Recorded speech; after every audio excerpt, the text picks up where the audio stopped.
At the opening of the 16th century, Spain was a society shaped by centuries of warfare.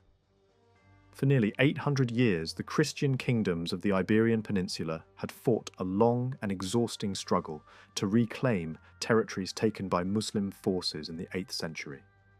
This prolonged conflict, remembered as the Reconquest, gradually pushed Islamic rule southward, until only the Kingdom of Granada remained.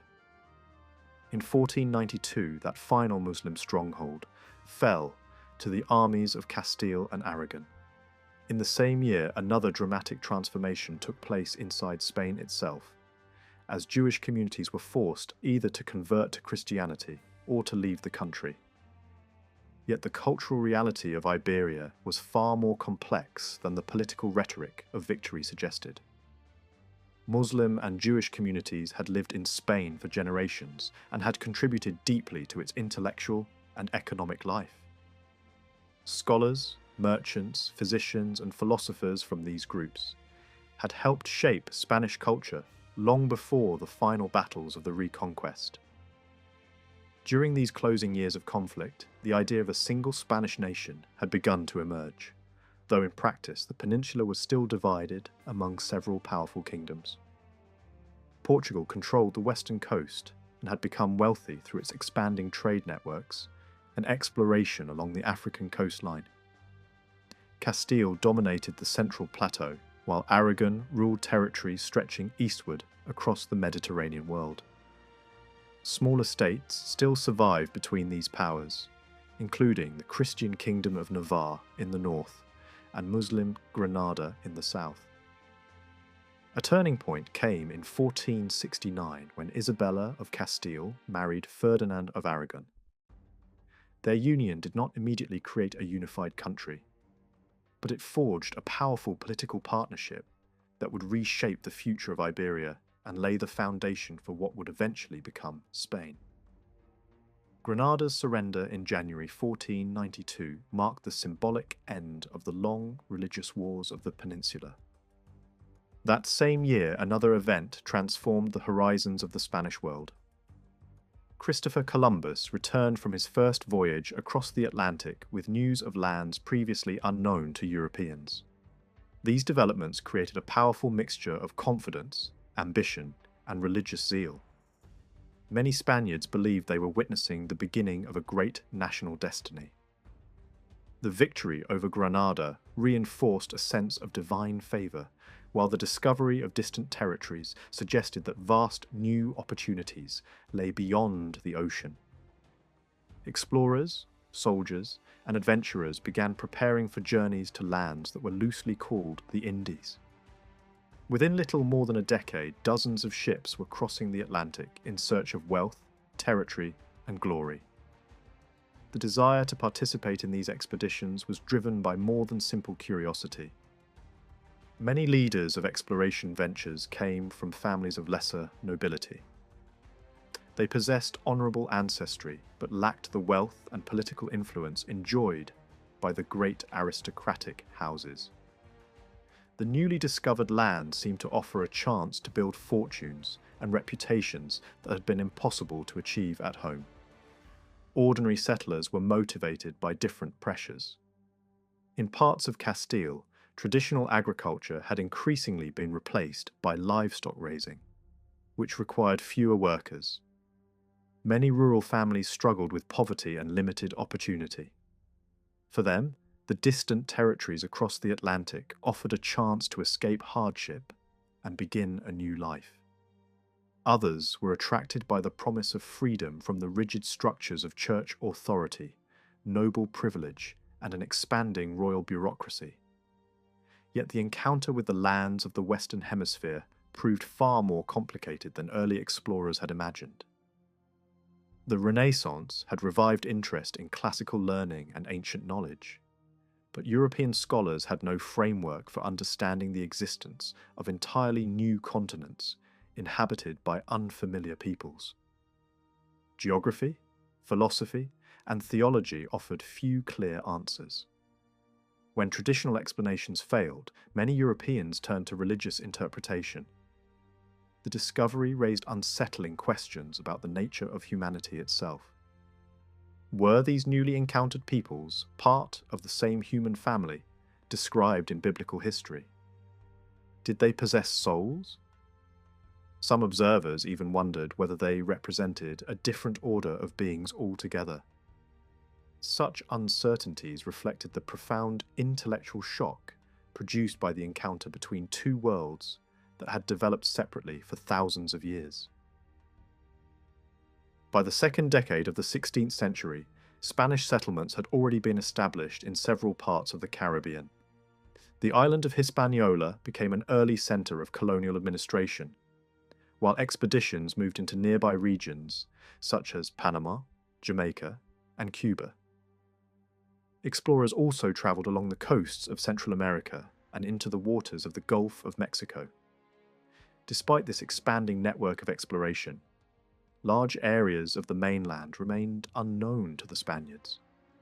The governor of Cuba, Diego Velázquez, decided to organise expeditions to investigate the lands to the west. The first of these ventures sailed in 1517 under the command of Francisco Hernández de Córdoba. A second expedition followed the next year, led by Juan de Grijalva. These early voyages sailed along the coasts of the Yucatan Peninsula and the Gulf region. Although they encountered fierce resistance from local communities, the explorers returned with astonishing reports. They described large cities, impressive stone architecture, and organised societies unlike anything the Spaniards had seen in the Caribbean. Such accounts convinced Velázquez that further exploration was necessary. He therefore authorised a third expedition, placing it under the command of a man who would soon become one of the most controversial figures of the age, Hernán Cortés. Cortés had been born in 1485 in the town of Medellín in western Spain.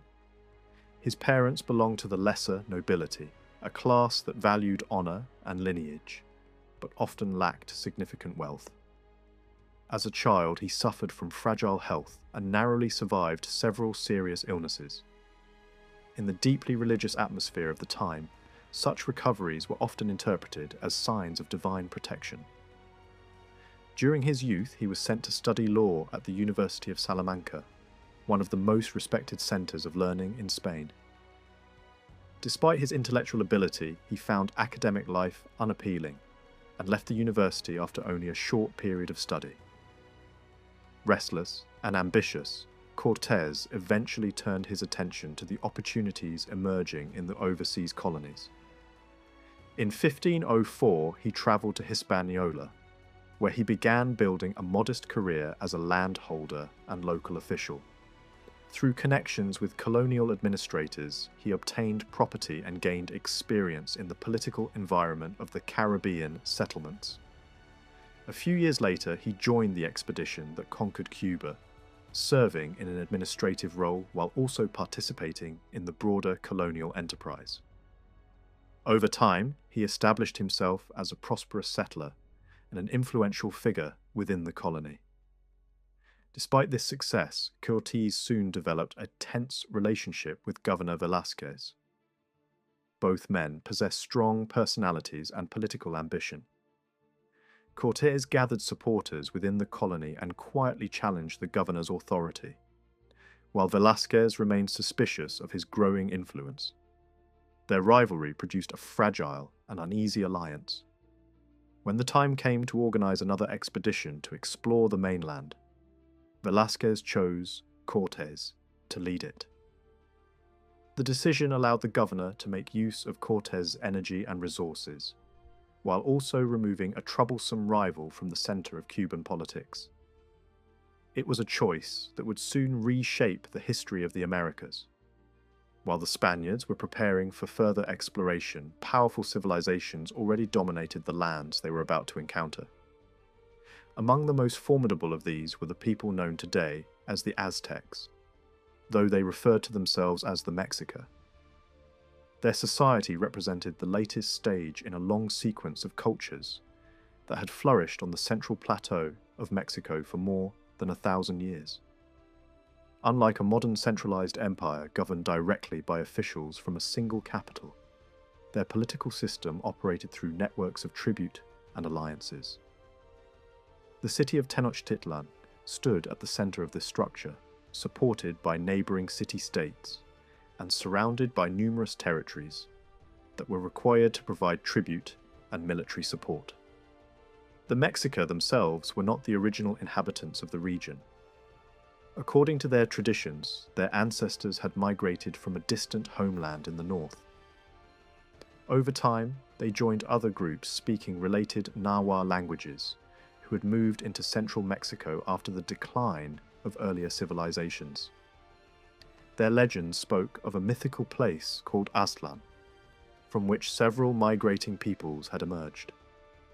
These stories blended historical memory with religious symbolism, making it difficult to separate myth from reality. Nevertheless, they reflected a period of migrations and cultural transformation that reshaped the region during the early medieval centuries. For generations, the Mexica wandered through different regions of western Mexico. Their guiding belief was that their patron god would eventually lead them to a promised homeland. After many years of movement and conflict with neighboring communities, they reached the valley that contained a system of large interconnected lakes. In the early 14th century, they experienced a moment that became central to their identity. According to tradition, they saw an eagle perched upon a cactus growing from a rocky island in the lake. Interpreting this vision as a divine sign, they established their city on that spot. The settlement would become Tenochtitlan, the future capital of their expanding power. At first, the young city existed under the influence of stronger neighbors. Gradually, however, the Mexica strengthened their political position through alliances, marriages, and military success. During the 15th century, a major transformation occurred when Tenochtitlan joined forces with two neighboring powers, Texcoco and Tlacopan. This partnership, often described as the Triple Alliance, reshaped the balance of power across central Mexico. Through coordinated campaigns, the alliance defeated rival states and expanded its influence far beyond the original valley. Tribute from conquered regions flowed into the alliance's cities, enriching their rulers and strengthening their armies. Over the following decades, Tenochtitlan emerged as the dominant partner within this coalition. Its rulers oversaw an expanding network of tributary territories and commercial routes that stretched across much of Mesoamerica. Markets thrived, temples rose above the city's canals, and the population grew to impressive numbers. Successive leaders strengthened the state's military power while also promoting elaborate religious ceremonies that reinforced the authority of the ruling class. By the early 16th century, the empire had reached the height of its influence under the leadership of Moctezuma, a ruler known for both his military skill and his strict sense of ceremonial order. Mexica religion played a central role in shaping the worldview of their society. Their cosmology described a universe that had passed through several previous ages, each destroyed by catastrophic events. According to their beliefs, the current era existed only because the gods had sacrificed their own blood to sustain the sun and maintain the balance of the world. To keep the cosmic order from collapsing, human beings were expected to offer blood in return. Ritual sacrifice, therefore, became one of the most dramatic and controversial aspects of Mexican religious practice. Captives taken in war, enslaved individuals, and other victims were offered during ceremonies intended to nourish the divine forces that kept the universe in motion. Toward the end of Moctezuma's reign, a series of unusual natural events and rumors began circulating throughout the empire. Bright objects appeared in the sky, fires damaged temples, and strange disturbances were reported around the lakes of the valley. Stories spread of mysterious figures appearing at night and voices crying out in warning. In a society where religion and daily life were deeply intertwined, such occurrences were widely interpreted as signs that great changes were approaching. Whether these events were natural phenomena or the result of collective anxiety, they contributed to an atmosphere of uncertainty during the years just before the arrival of Spanish expeditions. When news finally reached the imperial court that unfamiliar strangers had appeared along the eastern coast, mounted on animals unlike any known in the region, the reports were treated with both curiosity and apprehension. Trade networks and messengers carried information rapidly across the territories of the Mexica world, and word of foreign visitors spread quickly. By the time Spanish forces prepared to move inland, the rulers of central Mexico were already aware that something unprecedented was unfolding along the shores of the Gulf.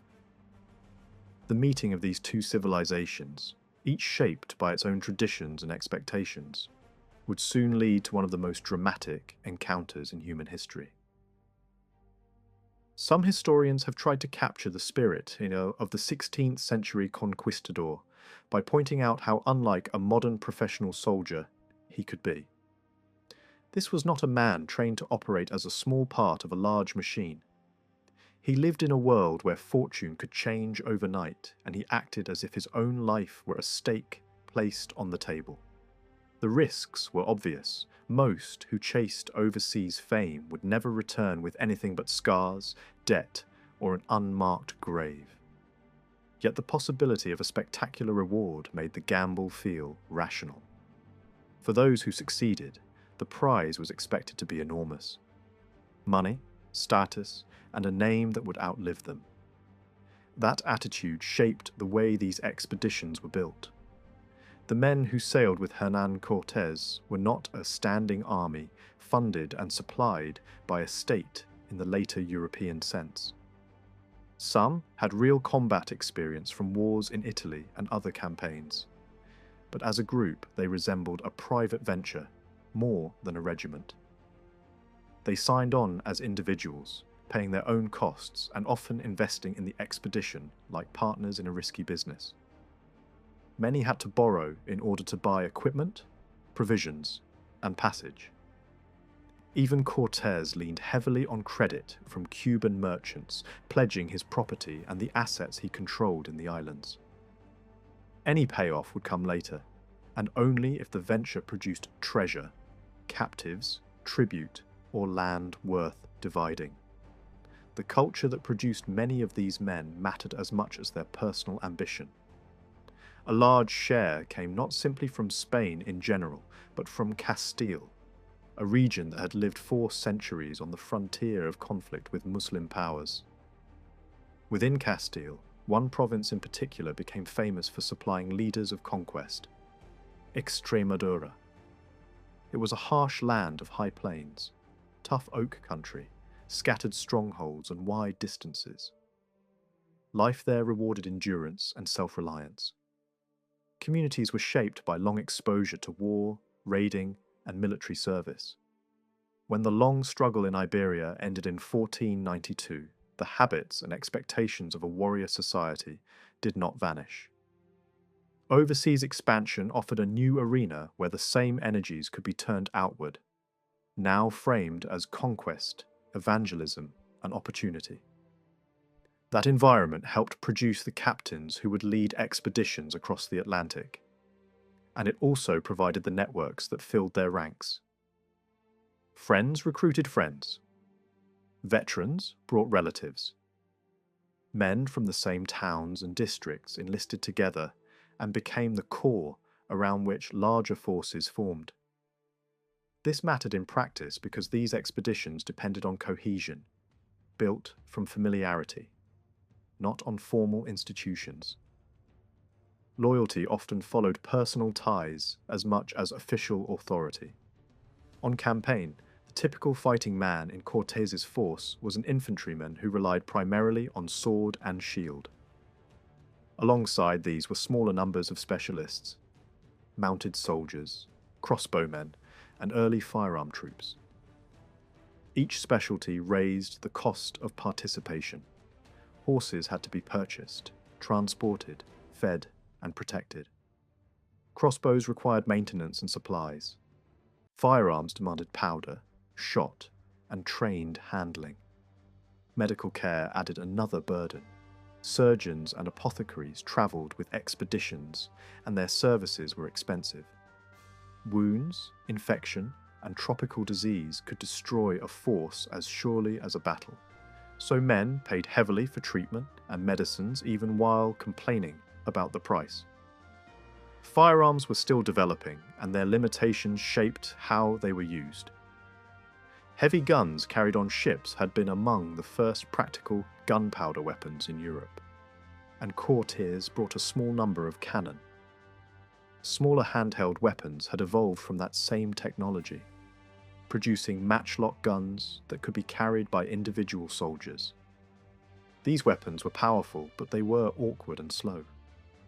A burning cord served as the ignition source, and weather could ruin it. Wind could blow it out, moisture could weaken or extinguish it. The gun itself was heavy enough that it often required support when firing. Because of these constraints, missile troops using bows and crossbows remained valuable even after guns appeared.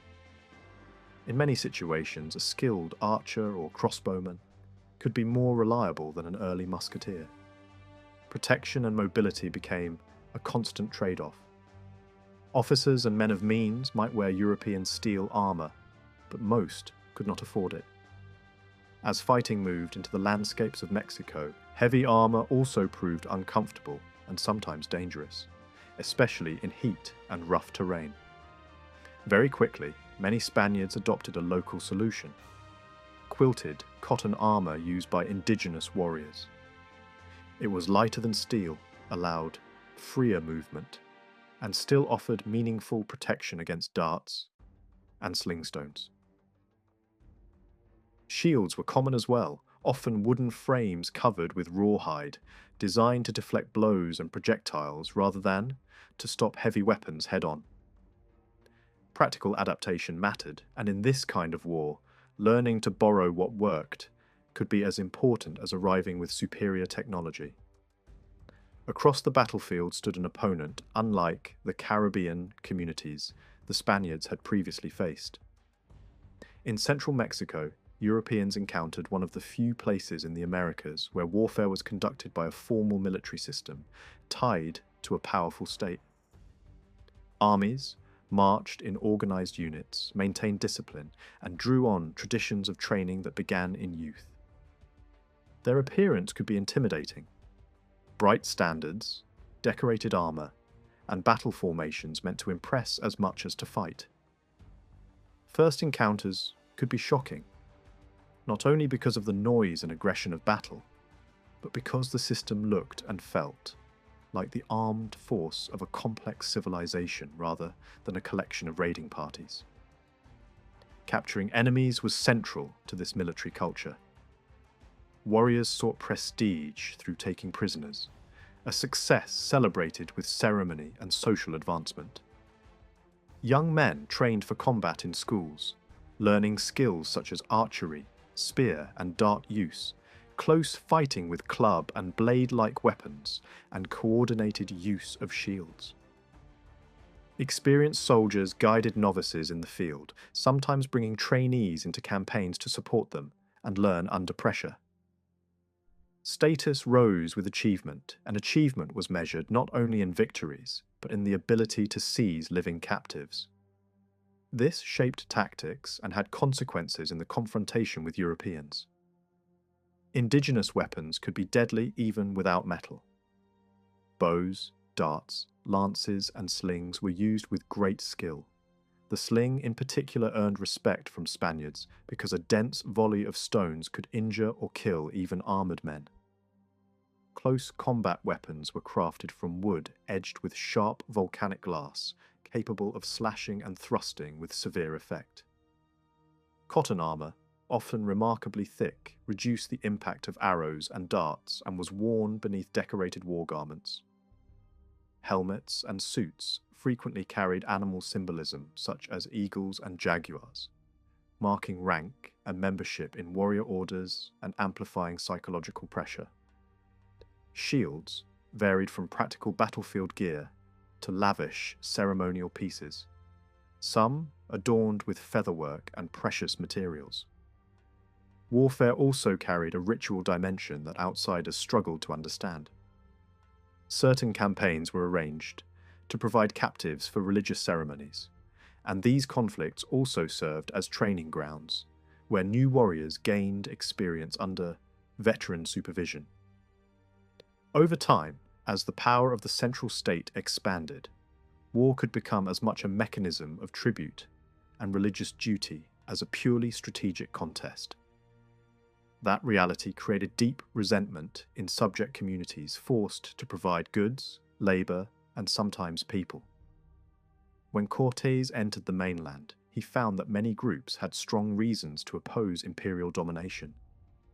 The ability to recruit local allies and auxiliaries became one of the decisive factors in the Spanish advance, multiplying the invaders' strength and providing knowledge of terrain, politics, and supply routes. The collision that followed was more than a fight between armed men. It was a confrontation between systems of belief, political structures, and expectations about what war was meant to accomplish. In the Mexico world, signs and omens were taken seriously, and a long tradition of cyclical creation and destruction shaped how catastrophe could be imagined. In Spain's Christian worldview, victory over religious opponents at home had reinforced the idea that expansion could be both righteous and ordained. When Spaniards witnessed temple rituals and sacrifice, many interpreted what they saw through the most extreme language their religion provided, convinced they faced not merely enemies, but a spiritual threat. That conviction hardened resolve, especially when the danger of capture was real and the prospect of being taken alive into a temple system terrified them. For Cortés's men, the campaign could shift quickly from a hunt for profit to a struggle for survival.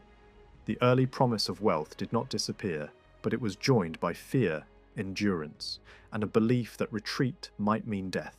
For indigenous defenders and their allies, the struggle was equally existential, involving loyalty to city, district, rulers, and gods, as well as the pressure of a political order that had demanded tribute and obedience for generations. Each side brought its own logic into battle. One fought to break and destroy opposition in the European style, while building a new regime through alliances and coercion. The other often sought to seize captives, maintain honor, and fulfill obligations shaped by tradition and religion. The deal that launched Cortés toward the mainland was a practical one. Diego Velázquez would supply a handful of ships, while Cortés would raise the rest of the money, equipment, and manpower. Cortés moved with striking speed. He pulled together a circle of trusted captains and acted like a man racing against time. Among the most prominent was Pedro de Alvarado, who quickly became one of his closest lieutenants. Alvarado had a reputation for boldness that often slid into recklessness, but his loyalty to Cortés rarely wavered. Other officers such as Cristobal de Olid and Gonzalo Sandoval also aligned themselves with Cortés early, forming the backbone of a command group prepared to stand with him if the expedition turned into a political fight as well as a military one. Recruiting the rank and file was not difficult. Cuba was full of young men with no stable future, drawn to any venture that promised profit and status. The expedition offered shares of whatever wealth might be taken, and that alone filled the roles. Among those who signed on was Bernal Diaz del Castillo, a Castilian of decent background but limited means, who would later leave behind one of the most detailed eyewitness narratives of the campaign. This was not a royal army marching under a fixed salary. It was a private gamble built from personal investment, debt, ambition, and the hope that a single expedition could change a life. Velázquez watched the preparations in Santiago de Cuba with growing unease. The pace was too fast, the organization too thorough, the momentum too strong. The governor suspected that Cortés was building something that might slip out of his control. Cortés, for his part, came to believe that Velázquez would try to seize credit and treasure if the venture succeeded. Suspicion hardened into open conflict. Orders arrived, stripping Cortés of command and attempting to halt the departure. Cortés did not wait to be trapped. In November 1518, he pushed the fleet out of Santiago and shifted the operation to other ports to complete the final work of fitting out ships and gathering supplies. By early 1519, the expedition was ready. The force that finally sailed included 11 vessels, a mixture of sturdier ships and lighter craft. On board were more than 500 Europeans, along with several hundred indigenous and African labourers from the Caribbean, and a small number of European women. The expedition also carried livestock and animals intended for war: 16 horses, unfamiliar on the mainland, and large dogs bred for combat, animals trained to terrify and maul opponents. Weapons and symbols of authority travelled with them as well. Crossbows and early firearms sat alongside artillery pieces, and banners were prepared to project power the moment landfall was made. Cortés carried a personal standard designed to fuse religion and conquest into a single message. The expedition itself was framed as a holy undertaking, and Cortés publicly placed it under the protection of a saint he believed had guarded him throughout his life. Whatever private calculations guided him, the outward presentation was clear. This was not merely a trading voyage, but an enterprise that claimed divine sanction. The Atlantic crossing was not the greatest obstacle. Nature struck them in the Yucatan Channel, where heavy weather scattered the ships. The fleet regrouped at Cozumel, an island already familiar to Spanish pilots and to some of Cortés's men who had visited it on earlier reconnaissance voyages. At Cozumel, Cortés showed the side of his leadership that relied less on violence and more on control of atmosphere. He approached the local community with deliberate friendliness, presenting himself as reasonable and predictable, and that posture helped him establish contact quickly. Communication at first depended on a Maya man who had previously been taken to Cuba and who knew a rough, limited form of Castilian.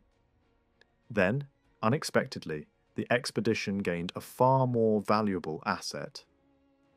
A Spanish survivor of an earlier shipwreck, Jerónimo de Aguilar, emerged after years among Maya communities.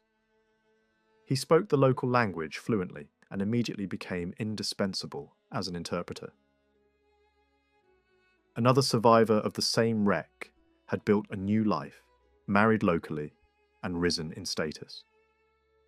He declined any return, demonstrating that the boundary between these worlds was already more complicated than simple categories of Spaniard and native. Cozumel gave Cortés something he badly needed: time. Time to let strangers turn into a unit, to drill discipline into a force made of entrepreneurs and fighters, and to plan the first step onto the mainland. From there, the fleet moved along the coast, stopping briefly at Isla Mujeres, before continuing toward Tabasco. In late March, the ships entered a river mouth and attempted to negotiate with communities near the town of Potonchan. The reception was hostile. Cortés forced a landing, and the first major clash followed. The fighting was fierce, driven by local resistance and by men on both sides, testing each other's limits. The moment that broke the defenders' confidence came when horses were brought ashore and used aggressively. For people who had never seen mounted soldiers, the charge was not just physically dangerous, but psychologically overwhelming. Panic spread, and the defenders pulled back. That battle taught Cortés a crucial lesson. The mainland was not the Caribbean. These were populous regions with organized resistance, not lightly defended islands. Raw force alone would not be enough. The campaign would need alliances, intimidation, negotiation, and the ability to exploit divisions already present among local powers. Cortés immediately began to craft a message designed to overwhelm without constant fighting. He summoned leaders, promised protection if they accepted Spanish authority, and threatened destruction if they resisted. To strengthen the threat, a cannon was fired at a carefully chosen moment, and nearby a stallion reacted wildly, adding to the impression that Spanish weapons and animals were unpredictable living forces. Fear did the work of diplomacy. The next day, gifts arrived: gold, cloth, and a group of women presented as servants and companions. Among those women was a teenager named Malinali. Her importance became historic not because of ceremony, but because of language. She spoke Nahuatl, the language of central Mexico, and also a Maya language that Aguilar understood. With Aguilar and Malinali together, Cortés suddenly possessed a bridge into the political world of the Mexican Empire. Malinali was renamed Marina by the Spaniards, and from that point forward she became the key voice through which messages were carried, threats were shaped, and negotiations were managed. Her role went far beyond translation. She became a strategist in conversation, a reader of people, an interpreter of intentions as much as words. With Tabasco behind them, the expedition sailed north along the Gulf Coast and reached the anchorage near San Juan de Ulua in the days leading up to Easter. The coast belonged to the Totonacs, who lived under Mexican dominance, but the first officials to approach the ships appeared to be connected to the Mexican administration. Cortés greeted them carefully, inviting dignitaries aboard, presenting himself as a peaceful visitor interested in trade and exploration. On shore, the Spaniards set up camp and held a religious service, making ritual part of the first impression. Over the next days, more envoys arrived, culminating in a high-ranking official who appeared to be responsible for keeping order in the province and ensuring tribute was paid. Through Marina and Aguilar, Cortés explained that he wished to meet the Emperor Moctezuma. The answer was evasive. A direct meeting was said to be impossible, yet magnificent gifts arrived: gold, fine cloth, and featherwork. Cortés responded with unfamiliar European objects that seemed exotic in return, while his men staged demonstrations of horsemanship and artillery. These displays were not random entertainment. They were deliberate theatre, intended to communicate power without open war. More treasure followed, including works of gold so large and carefully made that they looked like symbols rather than mere wealth. A helmet was returned filled with gold dust, as if to test whether such gifts could satisfy these strangers. But the question remained unresolved. Would Moctezuma receive Cortés or not? For centuries, observers have debated the emperor's motives. Perhaps he hoped to buy time or encourage the Spaniards to leave. Perhaps he meant to impress and intimidate them with wealth. Whatever the intention, the effect on the Spaniards was predictable. The gifts did not reduce their appetite, they sharpened it. The source of that gold lay inland, and the desire to reach it grew stronger by the day. Inside the camp, Cortés faced a danger as real as any army: division among his own men. Some still considered themselves loyal to Velázquez and argued for returning to Cuba with the treasure already collected. Others saw no reason to serve the governor's interests and believed the real opportunity lay ahead. Cortés understood that retreat would destroy him. Returning to Cuba meant arrest, or worse, for defying the governor's orders. Marching inland without legal authority risked branding him a rebel against the crown. The solution he chose revealed the value of his early legal training. He severed his formal tie to Velázquez by resigning the commission he had received from the governor. Then, he pushed his men to establish a municipal council, creating a local government that could claim to speak for settlers acting in the king's name. A new town was proclaimed. Petitions were prepared for royal recognition, and Cortés positioned himself as the captain and chief magistrate chosen by that civic authority. At the same time, the accumulated treasure was carefully inventoried, and sent to Spain with representatives tasked with making the expedition look legitimate and valuable. Officially, this was a sign of loyalty. In practice, it was also political insurance, a gift aimed at securing favour and preventing the crown from turning against him.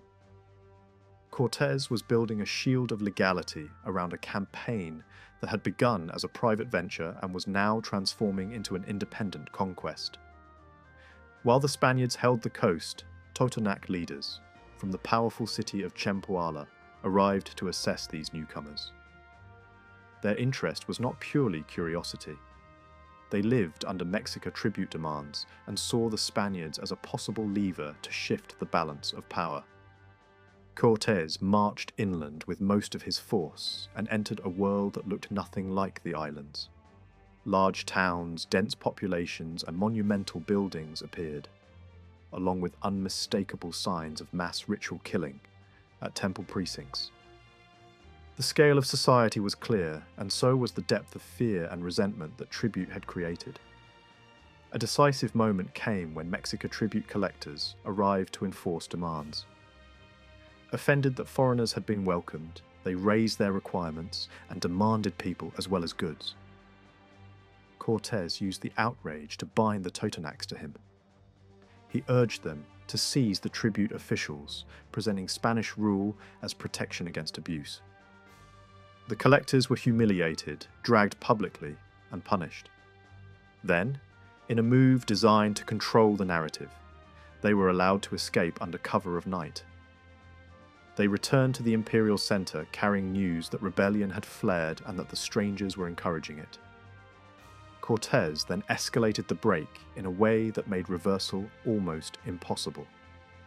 He ordered local sacred images pulled down, destroyed, and burned. When resistance rose, he surrounded community leaders and made clear that violence would follow any attempt to stop the act. Whatever the later moral arguments, the strategic effect was unmistakable.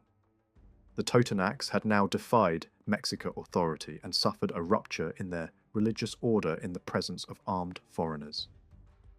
Turning back became far harder than moving forward. One last threat remained: the faction in Cortés' camp that still planned to return to Cuba. Conspirators aimed to seize a ship and break away. Cortés acted quickly, making an example of a leader and crushing the plot. Then, he removed the final safety net. Supplies were taken from the ships, anything useful was carried ashore, and the fleet was deliberately destroyed. With the ships gone, the expedition no longer had an easy route back. The men were locked into the same future as their commander. There would be no retreat to explain, no halfway return to negotiate. Only victory could justify what had been done. In mid-August 1519, the march inland began in earnest. Moving through towns and valleys, the Spaniards heard increasingly detailed descriptions of the Mexica capital, a city so large and strange that it sounded almost unreal. The route brought them to the threshold of Tlaxcala, a confederation of city-states that had survived for years as an enemy of the Aztec Empire. Local warnings conflicted. Some insisted that Tlaxcala would attack immediately, especially if it believed the Spaniards marched as allies of Mexico. Totonac advisors argued the opposite, claiming that Tlaxcala could become the most valuable partner imaginable. Cortés entered Tlaxcalan territory cautiously. Scouts riding ahead collided with warriors who struck quickly, killing horses and wounding riders. Soon, larger forces gathered. Fighting stretched across multiple days, with artillery, crossbows, firearms, and cavalry used to hold off massed attacks. The Spaniards fortified positions, endured nights under threat, and launched brutal raids at dawn that burned villages and seized prisoners. This style of war, aimed at breaking an opponent's will through relentless pressure, differed from conflict shaped primarily by capturing enemies alive.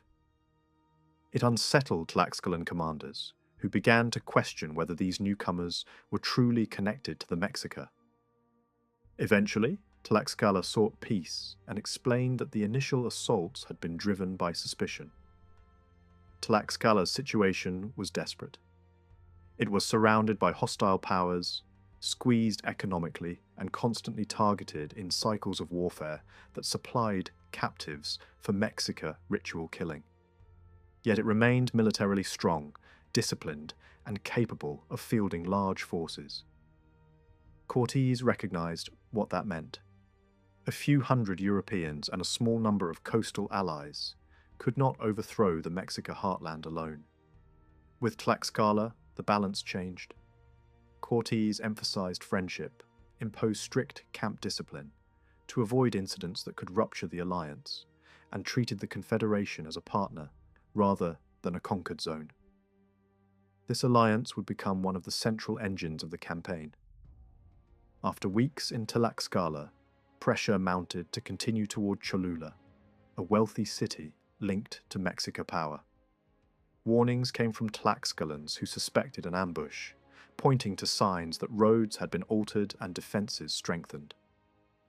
Cortés insisted on moving forward, partly to avoid appearing hesitant in front of allies and enemies alike. A large Tlaxcalan force accompanied the march at first, though most were held back as the Spaniards approached the city. Cholula greeted the newcomers with ceremony and offered quarters. But the atmosphere soon shifted. Food supplies deteriorated and then stopped. Dignitaries withdrew. Crowds gathered, jeered, and tested boundaries. Marina, listening closely and building relationships, learned of an intended attack. Tlaxcalan observers outside the city reported the same. Cortés set a trap of his own. He demanded porters for the onward march. When the men presented as porters arrived armed and organized, suspicion hardened into certainty. Cortés gathered Cholulan leaders, placed soldiers around them, and prepared a coordinated strike. At a signal, violence erupted. Spaniards and their allies surged through streets and courtyards, targeting warriors and anyone deemed a threat. Fires spread, temples burned, and the city descended into chaos. Then, Tlaxcalan forces were allowed in, and the slaughter and looting intensified. Later, Cortés offered protection to survivors and framed the massacre as a warning to others.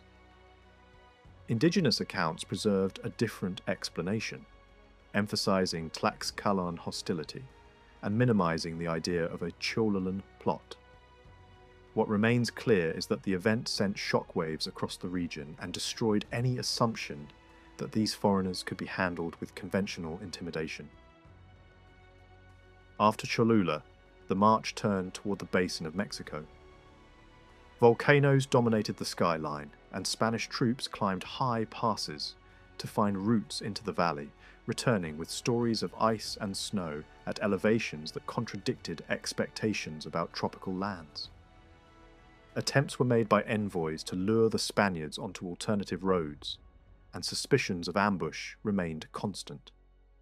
Scouts tested routes, rejected dangerous terrain, and confirmed that the safest path led between the mountains.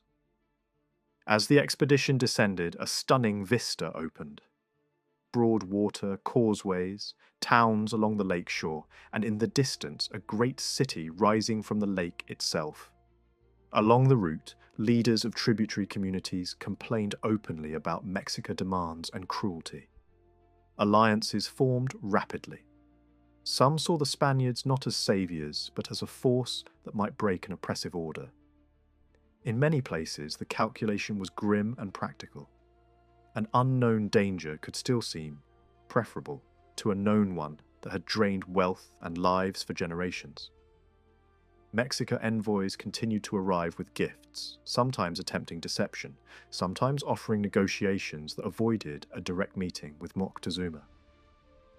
Cortés rejected attempts to divert him and insisted that the only acceptable outcome was entrance to the capital and an audience with the emperor. Stories spread within the Mexica world of fear, prophecy, and hopelessness, including tales of sorcerers and omens that suggested the gods themselves had turned away. Whether understood as political theatre, religious crisis, or psychological collapse, the effect was real. The imperial court prepared to receive the strangers rather than destroy them on the road. Near the lakes, a royal prince from Texcoco arrived in ceremonial splendour, borne on a litter and surrounded by nobles. Gifts were exchanged, and the final approach began across long causeways that cut through the water. The closer the expedition came, the thicker the crowds became. Canoes filled the lake. Bridges interrupted the road at intervals, creating natural choke points that reminded the Spaniards how easily they could be trapped. Ahead lay the city of Tenochtitlan, immense and orderly, its temples and palaces rising above the water. For the Spaniards, awe blended with fear. The warnings of allies echoed loudly. Entry might mean massacre. The meeting with Moctezuma unfolded with carefully staged ritual. The emperor arrived carried above the crowd, surrounded by an entourage trained to avoid direct eye contact. Attendants prepared the path so that dust would not touch him. When Cortés stepped forward, the protocols of the court imposed distance. Physical familiarity was forbidden. Gifts were exchanged in a manner that signaled both honor and hierarchy. Jewelry was placed around necks as symbolic gestures, and the Spaniards were guided toward prepared quarters. Once inside the city, Cortés moved immediately to secure his position. Artillery was sighted, posts assigned, and the palace that housed the Spaniards was organized like a fortified camp. The Mexica responded with hospitality, supplying abundant food and rich presents. Moctezuma spoke formally, presenting a version of history in which the Mexica had once arrived as outsiders and had long expected a return of Eastern lords.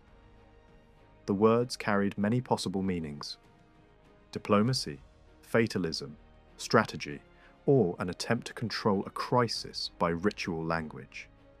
He also warned Cortés not to believe every accusation whispered by the empire's enemies. Then, he left the Spaniards installed in the heart of the capital. By the time the banquet was eaten and the guards were posted, the reality had settled in. A small foreign force, backed by thousands of uneasy allies, stood inside one of the most powerful cities in the Americas. The point of no return had already been crossed on the Cuban coast when the ships were destroyed. Now it existed in an even sharper form, deep inside the Mexica world, surrounded by water, bridges, crowds, and a court that could still decide whether this visit would end as negotiation, captivity, or war. For several days after entering the great city, the Spaniards behaved less like conquerors and more like curious visitors exploring an unfamiliar world. They were given comfortable quarters and were supplied with abundant food. Many of the newcomers began to enjoy dishes they had never encountered before. A bitter drink made from cacao beans was whipped into a thick foam and served in decorated cups. Flat cornbread accompanied most meals, along with hot peppers whose sharp flavour was unlike anything known in Europe. The emperor frequently invited the visitors to dine with him. Court entertainment followed these banquets. Dancers performed elaborate routines while acrobats, jugglers, and comedians amused the gathering. After meals, the Spaniards were introduced to the practice of smoking tobacco, which many adopted with curiosity. Everything around them felt both impressive and strange, as though they had stepped into a civilization whose customs were familiar to its people, but astonishing to outsiders. Among the wonders shown to the visitors was the imperial menagerie. The collection contained animals from many regions of the empire. Brightly coloured birds, including the rare quetzal with its long green feathers, were kept there. Those feathers were prized and worn by rulers and nobles. Predators such as jaguars and coyotes also prowled within the enclosures. Some of the Spaniards struggled to classify what they saw, comparing the unfamiliar creatures to animals known in Europe. One species disturbed them especially, a serpent whose tail produced a rattling sound like a cluster of tiny bells. It was their first encounter with the rattlesnake. According to several Spanish accounts, the animals in the royal collection were sometimes fed with remains from human sacrifices. Whether every detail of those stories was accurate or not, the descriptions reinforced the horror that the Spaniards already felt towards certain rituals practiced in the city. The most imposing structure they visited was the massive temple complex at the heart of the capital. A huge stepped pyramid dominated the sacred district. At its summit stood twin sanctuaries dedicated to two powerful deities. One represented war and the protection of the Mexica people, while the other governed rain and fertility. These gods were believed to sustain the balance of the world, and their worship involved rituals that shocked the Europeans who witnessed or heard about them. Sacrificial victims were laid across stone platforms so that their chests were forced upward. Priests used sharp blades to open the chest and remove the still beating heart as an offering. The interiors of the shrines were dark and heavy with the smell of burned offerings. Some Spanish observers later wrote that the statues inside were stained with layers of dried blood from repeated ceremonies. Near the temple stood a large structure used to display the remains of sacrificial victims. Skulls were threaded onto wooden beams that stretched between tall frames. Towers built partly from skulls and mortar rose nearby. Some Spaniards who visited the structure attempted to estimate the number of skulls displayed there, and concluded that the total must have reached well into the tens of thousands. Several days after their arrival, the emperor guided the visitors to another part of the city, the district of Tlatelolco. Although politically connected to the capital, it had long been known as the commercial center of the region. Its enormous market square impressed nearly every outsider who saw it. The open plaza was surrounded by long covered walkways, and merchants gathered there in astonishing numbers. On ordinary days, thousands of traders filled the market. On major market days, the crowd swelled dramatically, as people from surrounding towns arrived to buy and sell goods. Each trade had its own designated space. Gold merchants displayed ornaments and dust, weighed carefully for exchange. Featherworkers offered intricate decorations made from brightly coloured plumage. Stoneworkers carved tools and sculptures. Other sections of the market were devoted to textiles, slaves, agricultural produce, animals for food, medicinal plants, and countless other goods. Currency took several forms. Small quills filled with gold dust were sometimes used, each containing a precise amount. Cacao beans also functioned as a standard medium of exchange in daily transactions. Spanish travellers who had visited markets in parts of Europe and the Eastern Mediterranean remarked that they had rarely seen a marketplace so large or so carefully organised. From the top of the temple in Tlatelolco, the city stretched out in every direction. Broad causeways connected the island capital to the mainland. Bridges at intervals allowed sections to be removed if necessary. Fresh water reached the city through an aqueduct from springs outside the basin. Canals divided many neighbourhoods, allowing travel by canoe as well as by foot. The city's design combined water and stone in a way that left a deep impression on those seeing it for the first time. Inside the temple sanctuary stood large images of the principal gods, worshipped in the region. Ritual instruments lay nearby, horns and drums used during ceremonies, as well as knives reserved for sacrifice. The atmosphere inside was heavy with the scent of burned offerings. To the Spaniards, the place resembled a slaughterhouse rather than a house of worship. Standing before the images, Cortés addressed the emperor and questioned how a ruler of such intelligence could believe these figures were divine. He suggested replacing them with Christian symbols, including a cross and an image of the Virgin. The suggestion angered the emperor and the priests present.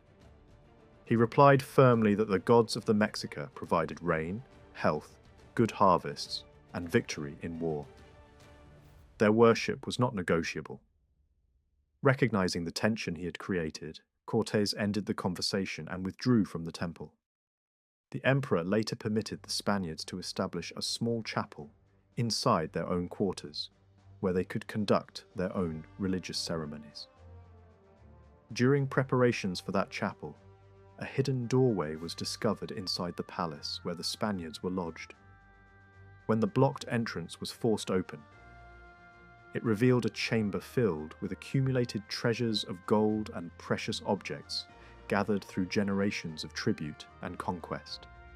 After examining the room briefly, the Spaniards sealed the doorway again so that its discovery would remain secret. While these events unfolded inside the city, fear and suspicion continued to grow among both sides. The Spaniards realized how vulnerable they were in the middle of a massive foreign population. The Mexica leadership worried that the strangers were becoming too bold. Reports from the coast soon intensified the tension. Messengers arrived with news that a rebellion had broken out near the Spanish base and that imperial officials were believed to be involved. Cortés decided to take a dramatic step. Accompanied by armed soldiers, he confronted the emperor and accused him of supporting hostile actions against the Spaniards. After a tense exchange, the emperor was taken into custody and moved into the Spanish quarters. Officially, it was announced that he had chosen to reside there. In reality, he now lived under guard, with interpreters constantly listening to his conversations.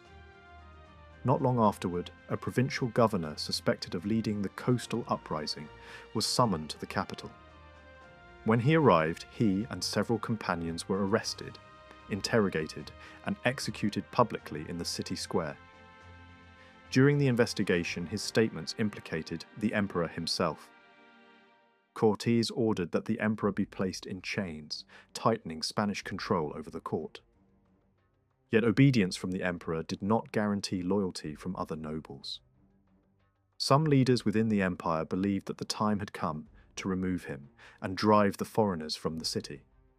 One of the most influential princes was seized and handed over to the Spaniards after his plans became known. Cortés replaced him with another member of the royal family who seemed more cooperative. Despite these political maneuvers, the situation continued to deteriorate. Cortés eventually attempted something even more provocative. With a group of soldiers, he entered the great temple complex again, cut through the curtains guarding the sanctuary, and demanded that the idols be removed and replaced by Christian images. Priests and attendants protested fiercely, warning that the population would never tolerate such an insult to their gods. The emperor hurried to the temple and persuaded Cortés to compromise. The idols would remain, but Christian symbols might be placed nearby. The sanctuary was also to be cleaned and whitewashed, and the sacrificial rituals would end. Even this arrangement angered many priests and warriors. Rumors spread through the city that the gods would abandon their people unless the foreign symbols were destroyed and the strangers expelled. Reports reached Cortés that unrest was spreading rapidly. Allies and interpreters warned him that an uprising was near.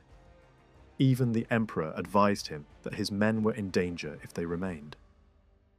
Realizing that diplomacy was collapsing, Cortés began making preparations for reinforcements and secretly ordered ships to be constructed on the coast. Soon, another complication emerged. A new Spanish expedition arrived on the coast under the command of Pánfilo de Narváez.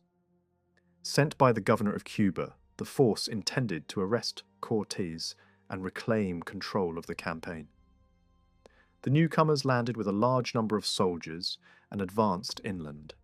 Cortés responded quickly.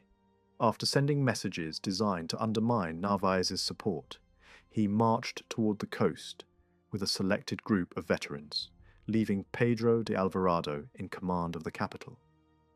The clash between the rival Spanish forces occurred during a night attack in heavy rain. Cortés's experienced troops seized the enemy artillery and forced Narvaez's men into confusion. The commander himself was wounded and captured. Many of his soldiers soon joined Cortés, rather than face punishment. An unseen consequence accompanied that victory. Among Narvaez's followers was a man infected with smallpox. The disease spread among the local population and began moving through the region with devastating speed. The peoples of the Americas had never encountered the illness before and possessed no natural immunity. In the months that followed, the epidemic would kill enormous numbers of people and weaken entire communities. While Cortés was fighting Narvaez, unrest exploded inside the capital. During a religious festival dedicated to one of the major gods, Alvarado suspected that a rebellion was being prepared. When ceremonies began in the temple precinct, he ordered an attack on the gathered nobles and warriors. The result was a massacre that shocked the city and ignited open revolt. Messengers rushed to inform Cortés that the city had risen against the Spaniards and that the garrison was trapped. He marched back with all possible speed, gathering thousands of allied warriors along the way.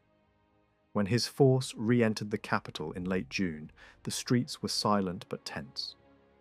Soon fighting erupted again as thousands of Mexica warriors surrounded the palace where the Spaniards had taken refuge. The attackers pressed forward in relentless waves. Buildings were set on fire, and the defenders struggled to hold their ground. Siege towers were constructed and raids launched in attempts to push the attackers back. Despite these efforts, the situation inside the city grew more desperate each day. During the chaos, the Mexica leaders removed the emperor from power and chose a new ruler. The former emperor died soon afterward under circumstances that remain uncertain. Some accounts claimed he had been struck by stones thrown by his own people while attempting to calm the fighting. Others suggested he had been killed by the Spaniards once he was no longer useful. By the end of June, the Spanish commanders understood that remaining inside the city meant certain destruction. A retreat was planned under cover of darkness. Treasure discovered earlier in the palace was distributed among the soldiers, much of it melted into portable bars of metal. Horses and bearers were assigned to carry the share reserved for the king. Late at night, the column began moving along the causeway, leading out of the city. A storm swept across the lake, and for a moment it seemed that the escape might succeed.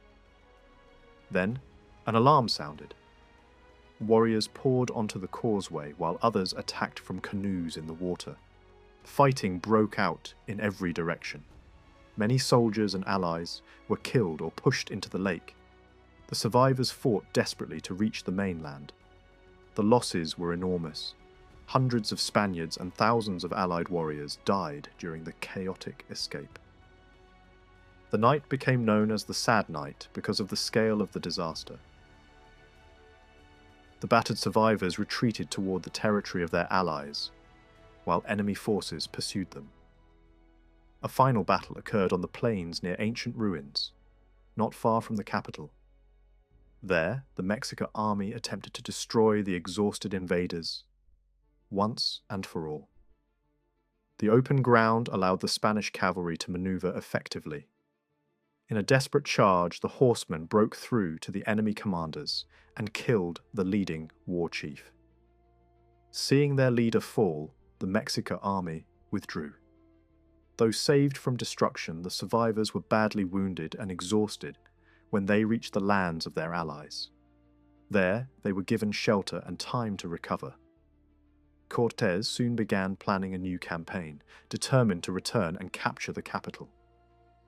Months later, the armies marched again. Towns around the lake were subdued and alliances expanded. Ships were constructed in pieces, carried across the mountains, and assembled on the waters of the lake. When they were launched, they gave Cortés control of the waterways surrounding the city. In the spring of 1521, the final siege began. Forces advanced along the causeways, while the fleet attacked from the lake. Day after day, brutal fighting continued. Streets were destroyed, canals filled, and neighborhoods reduced to rubble as the attackers slowly forced their way inward. Inside the city, famine and disease spread among the defenders. Food and fresh water were scarce. The population weakened rapidly while the fighting continued around them. After months of resistance, the last defenders were pushed into a small corner of the city. The final ruler of the Mexica attempted to escape across the lake with his family, but his canoe was captured by Spanish ships. Brought before Cortés, he declared that he had done everything possible to defend his people, and asked to be killed rather than live in defeat. Cortés refused, and ordered that his life be spared. Many years after the fall of the Aztec Empire, an aging veteran began writing down his memories. He introduced himself with a mixture of pride and formality, describing his position as a citizen and magistrate in Guatemala, and reminding readers that he had been among the earliest participants in the campaigns that reshaped Mexico. The man was Bernal Diaz del Castillo. By the time he began recording his recollections, decades had passed since the battles and marches that had defined his youth. Yet his account would become one of the most important first-hand descriptions of the Spanish conquest of Mexico and of the Aztec world at its height. His narrative stands out not because it was written by a famous commander or royal official, but because it came from an ordinary soldier who had lived through extraordinary events. Diaz wrote with the voice of someone who had seen the conflict directly, and who believed that the contributions of common soldiers had been overlooked. His story attempted to correct that imbalance. Although memory can sometimes blur details over time, his account remains one of the most valuable sources for understanding the campaign and the societies involved. Bernal Diaz came from Castile, born in the town of Medina del Campo. Precise records of his birth are uncertain, but he entered the world near the end of the 15th century, a time when Spain had only recently unified under a single monarchy. His father held a minor municipal office and belonged to the class of lesser nobles, known as hidalgos. Families of this rank were not wealthy, yet they possessed enough social standing to secure a respectable education for their children.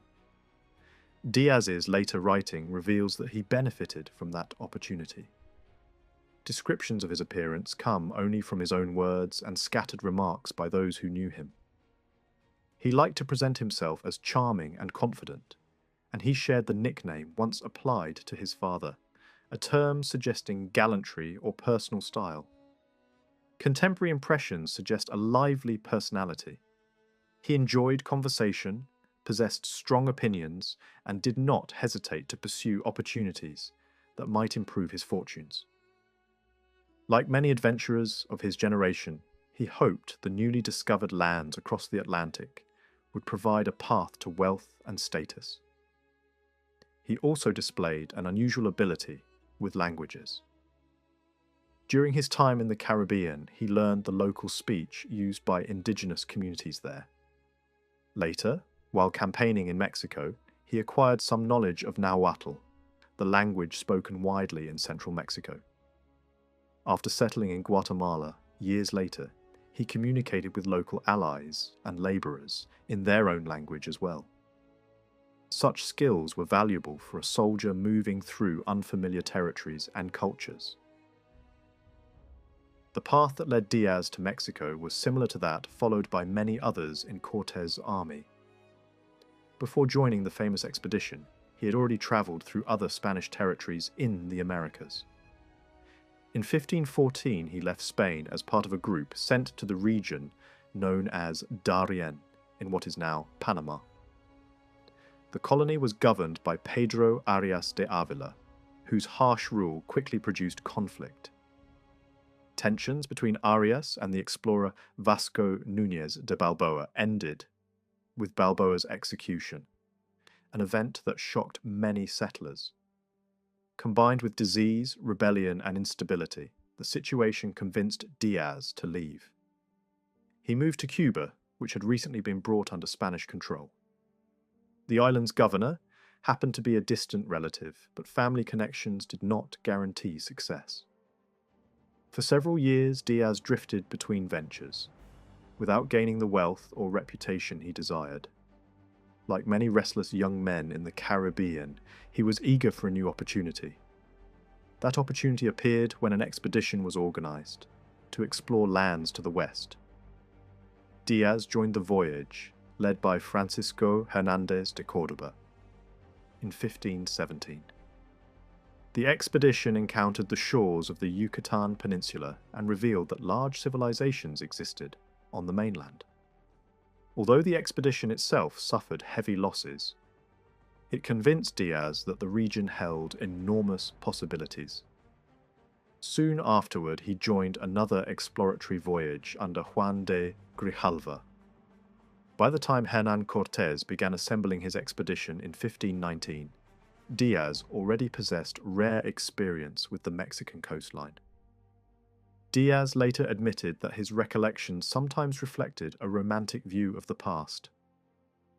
The generation of Spaniards who crossed the Atlantic had grown up reading medieval tales of knights and heroic quests. One of the most popular stories in Spain told of a legendary knight named Amadís, whose adventures blended fantasy with ideals of courage and honor. Diaz and many of his companions had read such works in their youth. When he later described the sight of the great city of Tenochtitlan rising from the lake, he compared it to the magical landscapes described in those stories. The comparison reveals how extraordinary the city appeared to newcomers who had never imagined such a place existed. Despite his romantic imagination, Diaz was also a man of contradictions. Like many soldiers of the era, he believed deeply in the Christian faith and often attributed his survival in battle to divine protection. At the same time, he did not hide his desire for wealth and personal rewards. His writings show a candid mixture of piety, ambition, and worldly appetite. When stationed near the Aztec Emperor during the occupation of the capital, Diaz once requested that he be given a noble woman as a companion. According to his own account, the emperor granted the request along with clothing and gifts of gold. Diaz recorded the episode with pride, seeing it as a sign of respect. Yet his admiration for the emperor went beyond such personal moments. Diaz frequently described Moctezuma with a tone of respect and curiosity. Whenever he approached the ruler, he removed his helmet as a gesture of courtesy.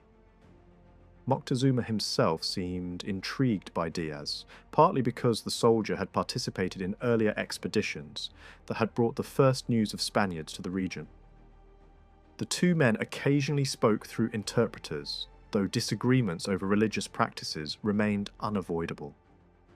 Human sacrifice remained a central part of the imperial ritual system, and even when Moctezuma promised restraint, such ceremonies continued. After the fall of the capital, Diaz did not immediately enjoy the rewards he had imagined. Much of the treasure gathered during the conquest had been lost during the chaotic retreat known as the Sad Night. Like many veterans, he joined new expeditions seeking land and wealth elsewhere. One campaign carried him south into the valleys of Oaxaca and across the Isthmus of Tehuantepec to the Gulf Coast. In that region, he received grants of land along with rights to tribute from indigenous communities. Not long afterward, the Spanish authorities issued a decree requiring soldiers to establish permanent households in the new territories. Married men were expected to bring their wives from Spain, while unmarried settlers were encouraged to marry locally. Diaz formed a household with an indigenous woman before later entering a formal marriage with a Spanish widow in Guatemala. Over time, he became a landowner and respected figure within the colonial society that emerged after the conquest. The restless habits of youth gradually faded, as he settled into a more stable life. He participated in local government, raised children, and managed his estates. Yet he remained aware that he had lived through events that had transformed the world. The empire of the Aztecs had vanished, replaced by a new colonial order under Spanish rule. Entire cities had been destroyed, new ones built, and countless lives changed by war, disease, and migration. In his later years, Diaz began writing the story of those experiences. Age had already begun to affect his senses.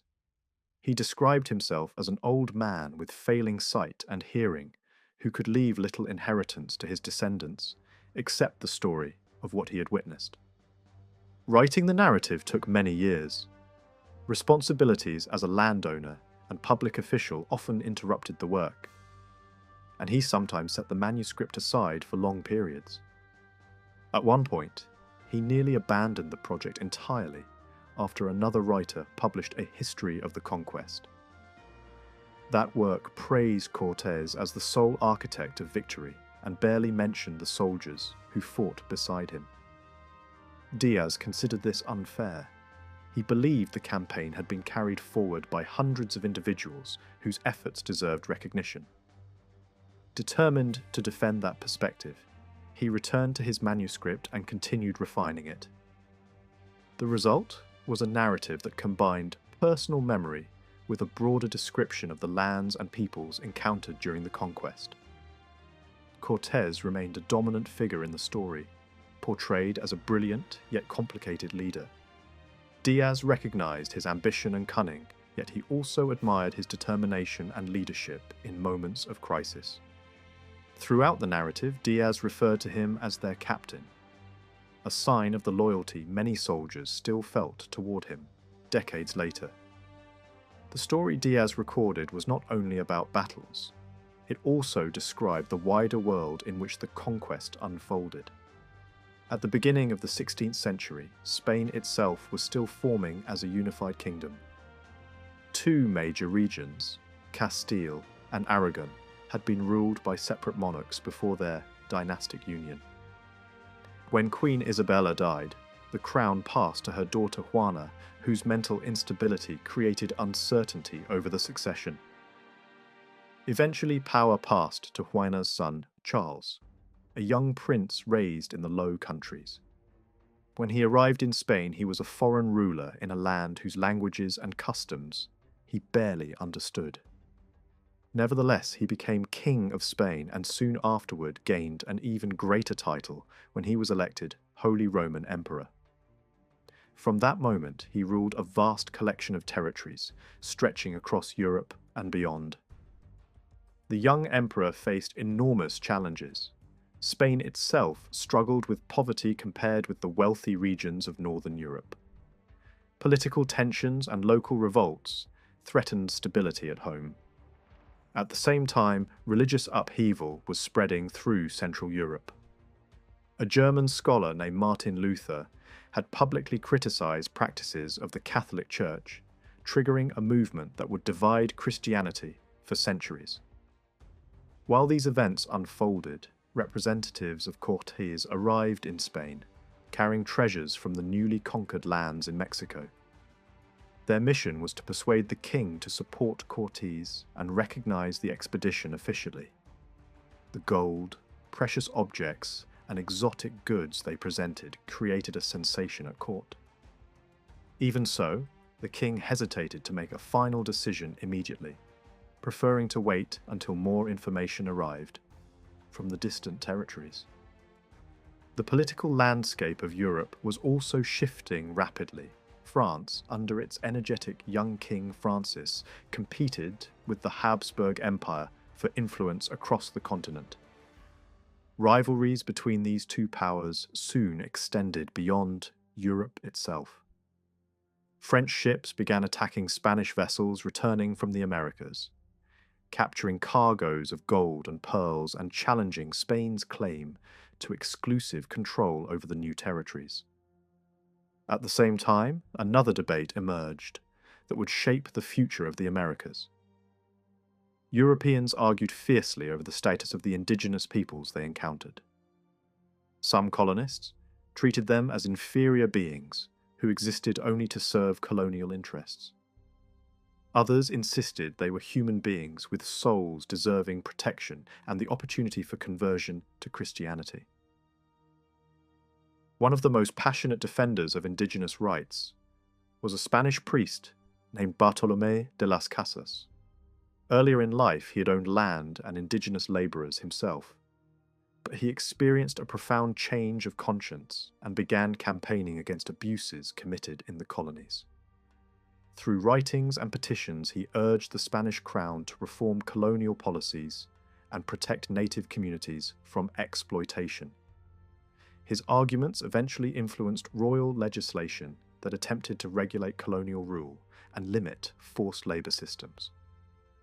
Although enforcement was uneven and many injustices continued, the debate revealed how the discovery of the Americas had forced Europeans to confront questions about humanity, morality, and empire that had never arisen before. Almost every person remembered from the conquest belonged, in one way or another, to the machinery of war. Soldiers, captains, priests, couriers, rulers, and rivals all moved through the same violent tide. If there was a figure who did not fit neatly into the category of combatant, it was the young indigenous woman, later known as Doña Marina.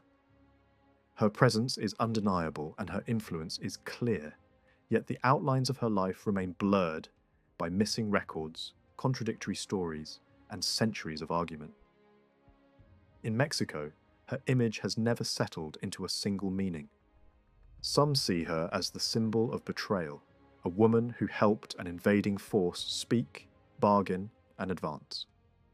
Others see her as a foundational figure in the birth of a new society, because she bore Cortés a son and became linked, rightly or wrongly, to the origins of a mixed population that would later define much of the region.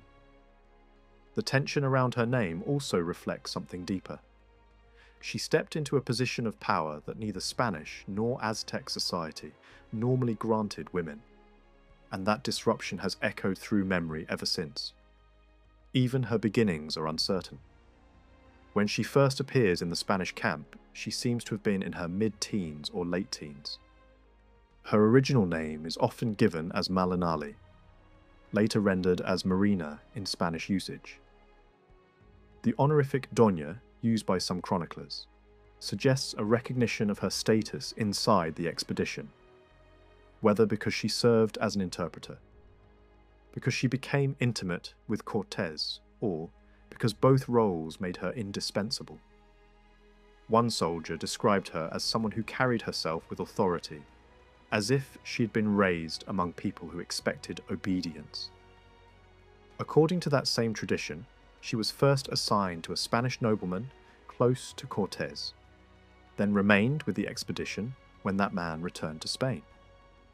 In practical terms, keeping her in Mexico made sense. The expedition had found a rare asset, a person who could bridge languages and customs at the exact moment communication meant survival. Much of what is said about Marina comes through the voice of a single eyewitness who treated her as more than a footnote. Other accounts acknowledge her, but often briefly, sometimes reducing her to a tool rather than a participant. One reason her story became so large is that one veteran insisted, again and again, that without her, the entire enterprise would have stumbled in the dark. That emphasis shaped the way later generations understood her. It also shaped the legend because once a figure becomes central, people begin to fill the gaps with narrative patterns that feel familiar.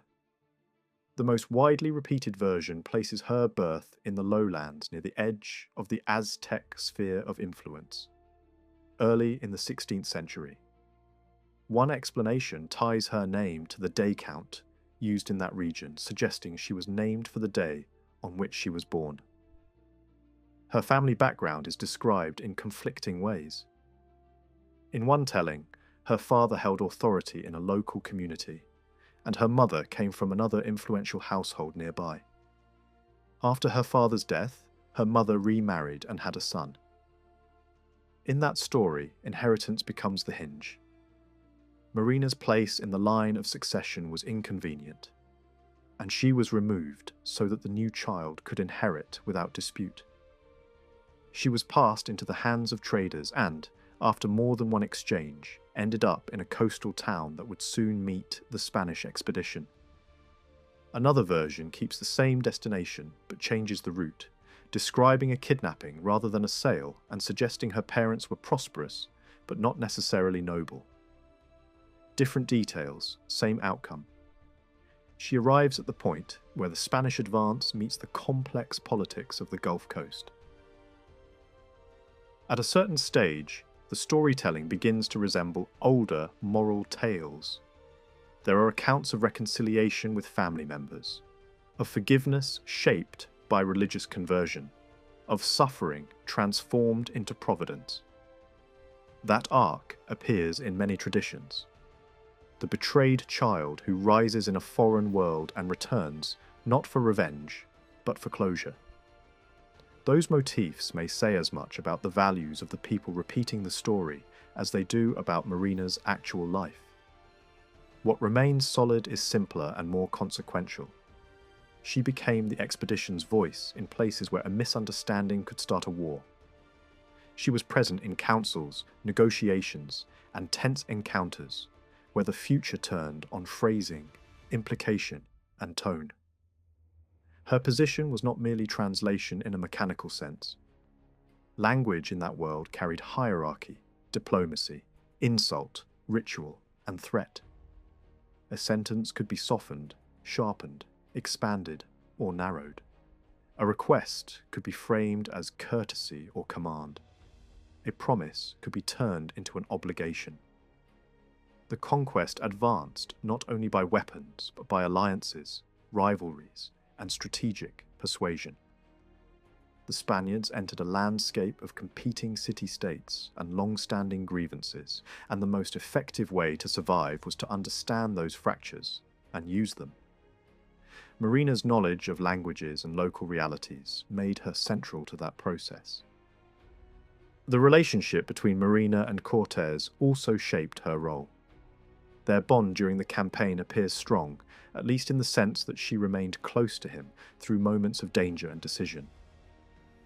Loyalty can be interpreted in multiple ways: necessity, calculation, survival, attachment, admiration, or some mixture that changed over time. Cortés, meanwhile, had his own reasons to keep the relationship out of view when addressing royal officials. A commander presenting himself as a champion of order and faith could not easily advertise an intimate partnership with an indigenous woman, especially in a culture still debating the place of the peoples it had encountered. As a result, official correspondence tends to mention her only in functional terms, as an interpreter acquired in a coastal town and used on the march. Yet dependence is visible even through restrained language. Accounts describe moments when information carried by Marina exposed danger before it became fatal, including warnings of ambush and reports of shifting loyalties. Indigenous observers also recognized her importance. The very name attached to Cortés in local speech appears to have linked him to her, implying he was known through her presence as much as through his own identity. In later centuries, that name would be redirected and placed on Marina herself, turning a linguistic marker of her power into a label loaded with accusation. In the early 1520s, Marina gave birth to a son, Martin. In later narratives, this child becomes symbolic, cited as an early example of a mixed Spanish and indigenous lineage. Not long afterward, during a later campaign, Cortés arranged for Marina to marry a Spanish officer, Juan Jaramillo. She had a daughter with him, and she also received property in the region where her story had begun. After the war years, her visibility fades. Records grow thin. Mentions become occasional. For a woman who stood at the hinge of empires, the end of her life passes with little certainty. Some accounts place her death around the middle of the century, after which her name survives mostly as argument, symbol, and shadow. Later, writers who tried to describe her often struggled to reconcile her endurance with the expectations of their own societies. Even observers shaped by rigid ideas about women admitted that she showed resilience, steadiness, and a capacity to operate under extreme pressure. She lived for years amid marches, sieges, shifting alliances, and constant danger, and she did so while carrying responsibilities that affected every major decision. Whatever moral judgments later generations attached to her, the practical reality remains. She was one of the most influential individuals in the entire campaign, and she achieved that influence while still very young. When the Aztec capital finally fell, the character of the war changed, but the violence did not simply vanish. Attention turned immediately to spoils, debts, and the struggle to define who deserved what. The city itself was shattered by siege and disease. Large numbers of bodies lay unburied. Survivors streamed out along causeways and through checkpoints as Spanish forces searched for valuables. In the chaos, allies who had fought beside the Spaniards pursued their own revenge, often with a brutality that horrified even some Spanish officers. The victors tried to gather and melt down what could be collected. Officials representing the crown insisted on strict accounting. A legal share was set aside for the monarchy. Commanders and captains claimed their portions. Soldiers expected payment for years of hardship and risk. Many were disappointed. The treasure that had dazzled the invaders early in the campaign had largely vanished, scattered during retreats, hidden by fleeing elites, or sunk in the lake during desperate escapes. There was also a fundamental misunderstanding. Not all wealth in the capital belonged to the state. A major portion was controlled by merchants and private households, and those people did what any threatened elite might do. They carried what they could and concealed the rest. When distribution finally occurred, the sums were often far smaller than the men had imagined, especially after debts were deducted and rank determined shares. Complaints spread. Some soldiers began to suspect their commander had profited at their expense. Royal auditors suspected concealment.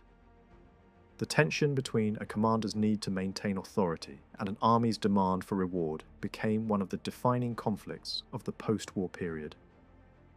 Pressure led to grim decisions.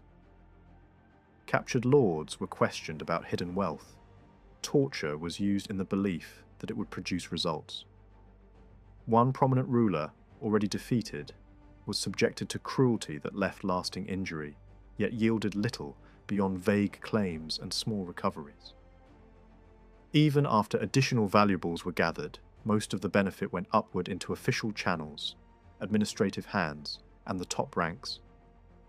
Ordinary soldiers often found that the fortune they had chased across an ocean dissolved into a modest sum that hardly matched the scale of what they had endured. Militarily, however, the collapse of the capital had a psychological impact that reached far beyond the lake. Many surrounding states recalculated immediately. Some offered submission rather than resistance, reasoning that the greatest power in the region had fallen and the new order could not be ignored. Expeditions pushed into neighbouring territories. Temples were overthrown as a display of dominance. Local rulers were brought to the new Spanish headquarters and treated with formal courtesy, then sent back impressed and constrained. Other regions were subdued through raids and intimidation. Rival Spanish factions also remained a concern, as commanders tried to prevent competing colonial claims from taking root. One striking feature of the campaigns after the fall was the composition of the armies. Indigenous auxiliaries continued to march in enormous numbers, sometimes led by their own chiefs, and sometimes including fighters from groups that had once been enemies of one another. Even defeated communities supplied troops. The reasons were complex: survival, fear, opportunity, old rivalries, and a sense that the sacred order had already been broken beyond repair. Once the center had fallen, many concluded that the safest choice was to align with the force that had proved unstoppable. Within a surprisingly short time, Spanish control extended across much of central Mexico. Though some regions resisted longer, especially in parts of the Yucatan and in distant northern zones that offered little immediate incentive for conquest. As the conquered territories expanded, questions of governance became urgent. Cortés and his circle debated how to manage indigenous communities, now living under a foreign regime. There were moments of stated concern about indiscriminate enslavement, especially after seeing how brutal labor systems in the Caribbean had emptied whole islands. Yet the colonial economy demanded labor, and the victors also had allies who expected rewards. The solution that emerged was a grant system that assigned Spanish settlers control over the labor and tribute of defined communities, with an official promise that the settlers would provide protection, religious instruction, and supervision. In practice, it often became a tribute system that echoed older patterns, with Spanish beneficiaries stepping into roles previously held by local elites. Even when laws later tried to curb abuses, the structure of dependency remained and shaped rural life for centuries. The physical symbol of the new order would be the capital itself. Although the city had been left in ruins after the surrender, its location and prestige were too powerful to abandon. A ruined capital could become a rallying point for grief and resistance, and the geography of the lake made it strategically valuable. The decision was made to rebuild. Land was distributed, districts were mapped, officials assigned, and construction began.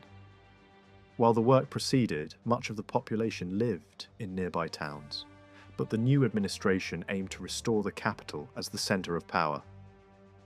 The rebuilding was presented as more than construction. It was a statement that the old imperial heart would not be allowed to remain a monument to loss and rebellion.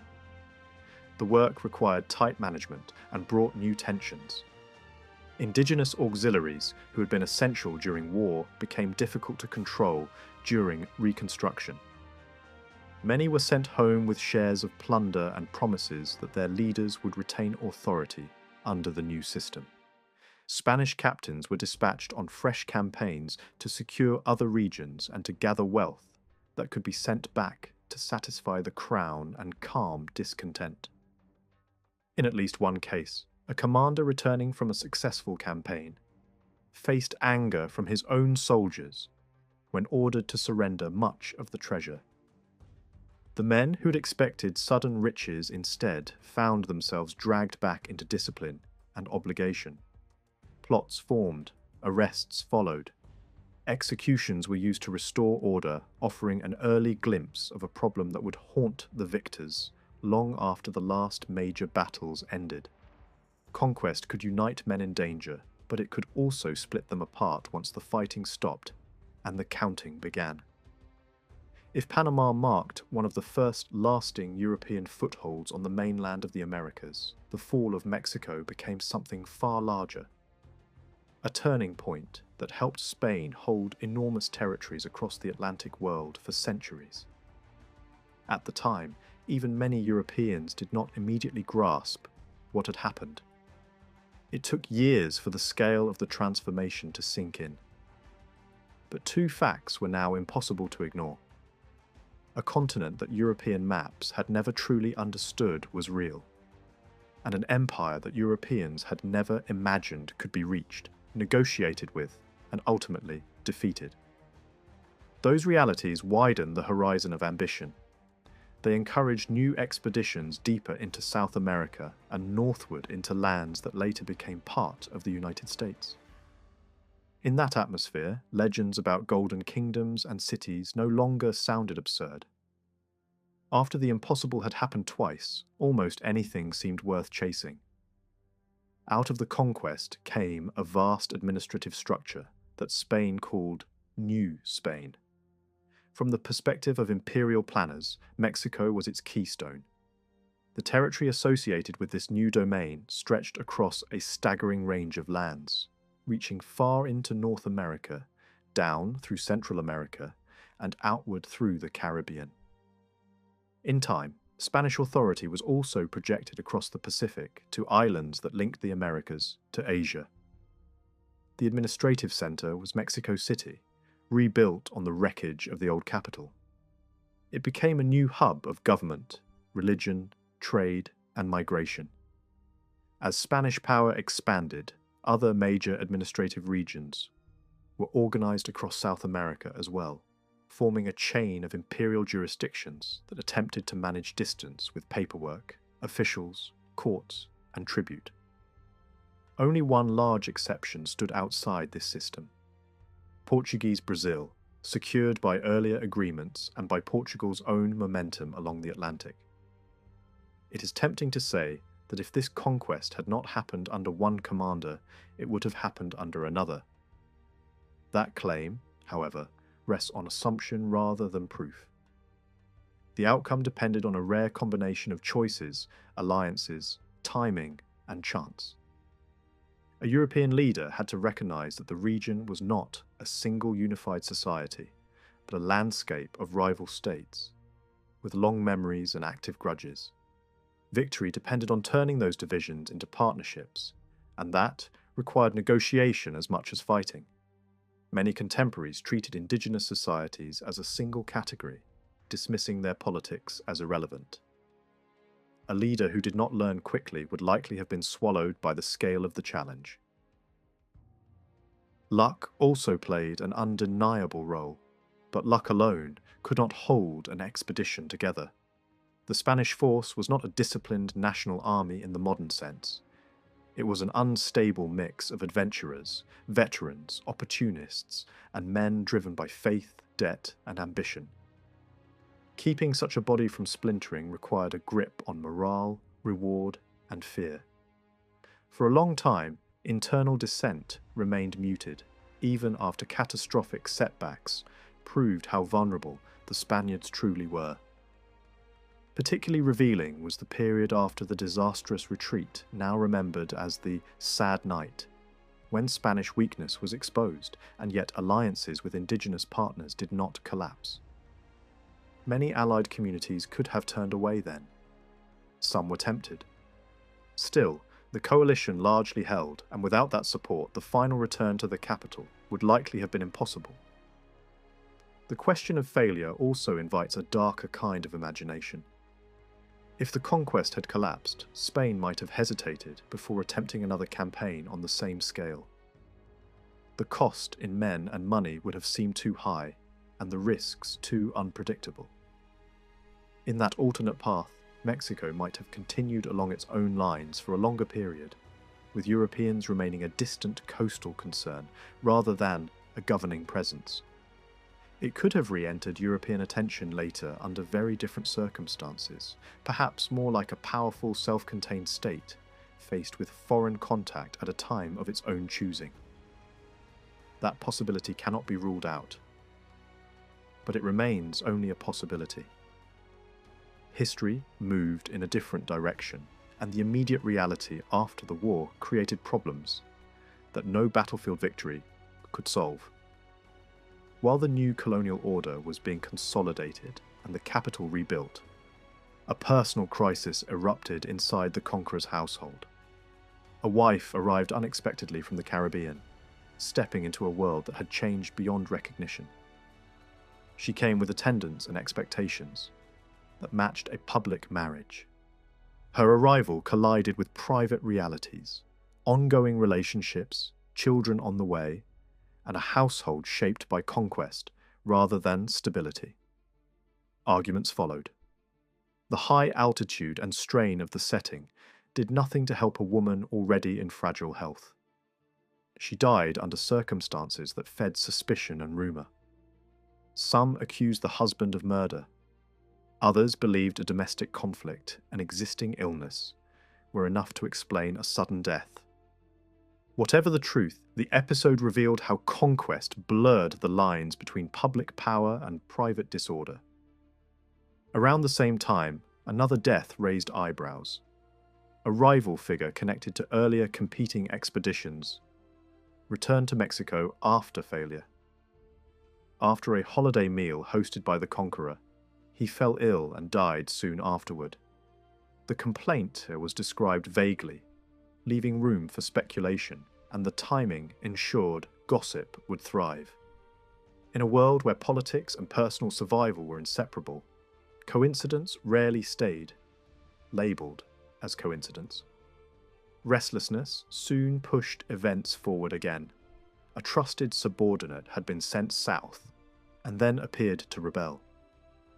The news offered a reason to launch a new campaign. Thousands of Spaniards and indigenous auxiliaries were gathered, along with a travelling court that tried to carry authority across wilderness. Even the captured former emperor was taken along, not as an equal, but as a symbol and a hostage. The march became a disaster. Hunger, disease, and internal tension broke the expedition. Rumours of mutiny multiplied. When the survivors finally returned years later, fewer than 100 remained. The former emperor did not return at all. Suspicion and exhaustion had overtaken judgment, and he was executed during the journey. That act, more than many battlefield decisions, permanently stained the image of the conqueror in later memory. After the peak years, the story turned anticlimactic. The men who had fought for glory discovered that empires are not ruled by swords for long.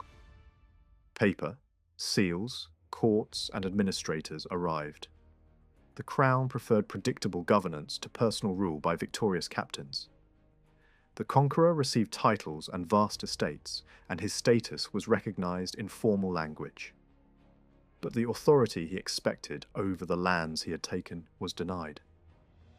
Power shifted to officials appointed from above, and some of them governed with competence. Still, jealous rivals and quiet smear campaigns shaped the atmosphere around the old commander. He spent years trying to defend his reputation and reclaim influence through petitions and audiences. In the end, he died far from the triumph he had once embodied, bitter and largely sidelined. His remains were later returned to Mexico City and placed in an institution he had founded when he still stood at the center of events. Other commanders followed their own trajectories. One of the most famous used Mexico as a launching point to carve out power in the south. He succeeded, gained governorships, and gathered wealth, but could not resist new ventures. His end was abrupt and almost absurd, not in a grand battle, but in an accident involving a horse and heavy armour. Even after his death, legal disputes and administrative seizures stripped his widow of large portions of his property. A reminder that the crown's appetite did not end when the fighting did. For ordinary soldiers, the outcome was more complicated. Many of them had learned early to expect little. They complained of poverty, sometimes sincerely and sometimes as a posture shaped by grievance. Yet measured against the standards of their century, a number of them ended their days with land, labour, and local influence. What felt like disappointment beside dreams of limitless treasure could still look like success in a world where most people had nothing at all. Beyond individual lives, the conquest left a political legacy that echoed through centuries. Mexico's history became marked by repeated foreign interventions, invasions, occupations, and economic pressure. Over time, this created a national reflex that could be suspicious of outside powers. Hospitality toward foreigners as people could coexist with wariness toward foreign states and their intentions. That tension did not appear overnight. It built gradually as colonial rule wore on and new ideas about nationhood spread into Mexico from Europe and North America. Spain, already weakening, struggled to maintain loyalty, and the colonial relationship offered few reasons for affection. Administration rested heavily in the hands of officials born in Europe, often rotating through Mexico as a career assignment rather than a home. Laws meant to prevent corruption sometimes deepened the emotional distance between rulers and those they governed. A rigid social hierarchy also shaped the colonial world.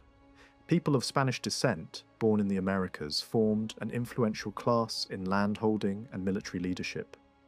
Yet, they were often blocked from the highest political offices. Mixed heritage communities filled many roles as artisans, traders, and labourers. But advancement remained limited. Indigenous peoples carried the greatest burdens, providing labour and tribute while suffering the heaviest consequences of exploitation. When colonial rule collapsed in the early 19th century, the country faced the difficult task of building stable institutions without a broad base of administrative experience. Power often fell to military leaders because they were the ones who had practiced command. Independence did not end the old entanglements immediately. Spanish forces held strategic positions for years, and at least one attempt was made to return by force. Even decades later, plots and foreign intrigues continued to swirl around the idea of monarchy. The result was an enduring ambiguity toward Spain itself. In many parts of Latin America, conquerors and explorers were commemorated openly. In Mexico, commemoration leaned in a different direction. Indigenous resistance leaders became national symbols, and their names filled streets, monuments, and public memory. The conqueror's name, by contrast, was often avoided or treated with cold distance. The 19th century added an irony that would have seemed almost scripted. During a period of turmoil, a European power supported the installation of a foreign prince from the same dynasty once associated with Spain's imperial ambitions. He ruled briefly and struggled against a determined republican movement, led by an indigenous statesman. When foreign support collapsed, the empire fell and the prince was executed. Centuries earlier, a Spanish adventurer had reshaped indigenous Mexico under the banner of a European dynasty. Now, an indigenous Mexican leader ordered the death of a European prince. The symmetry was harsh and unmistakable. Whatever judgments follow, the cultural imprint of Spain in Mexico became impossible to miss. Colonial churches, civic buildings, and town layouts still defined countless cities and older towns. Architectural styles carried influences that had already passed through Spain's own complex history, including elements shaped by centuries of Islamic presence on the Iberian Peninsula. Elite houses often followed a pattern of plain exteriors and richly developed interiors that also echoed older Mediterranean traditions. Alongside these influences stood grand civic buildings and mansions that reflected European Renaissance and Baroque, taste transplanted into a new climate and new materials. Some cities, even those linked to later independence movements, still look deeply European in their urban character, filled with festivals and monuments that celebrate Spanish literary culture. Language and law also carried lasting influence. Spanish became the dominant public language, shaped over time by local pronunciation and vocabulary. Legal traditions followed European models. Social attitudes, especially among elites, often mirrored Iberian norms. Yet alongside this inheritance came a deep and continuous blending. Over generations, Mexico developed a culture that drew from both indigenous roots and Spanish structures, sometimes harmonizing and sometimes clashing, but ultimately forming something distinct from either source alone. That blending is visible in the population itself. Over centuries, mixed ancestry became common across the country. In some regions, European heritage is more pronounced. In other areas, especially rural and indigenous communities, continuity with pre-conquest identity remains stronger. In many families, variation appears even among siblings, reflecting the complexity of ancestry across generations. The country's demographic reality became one of mixture, diversity, and regional difference rather than a single uniform identity. Religion offers one of the clearest examples of how conquest transformed belief without simply erasing the past.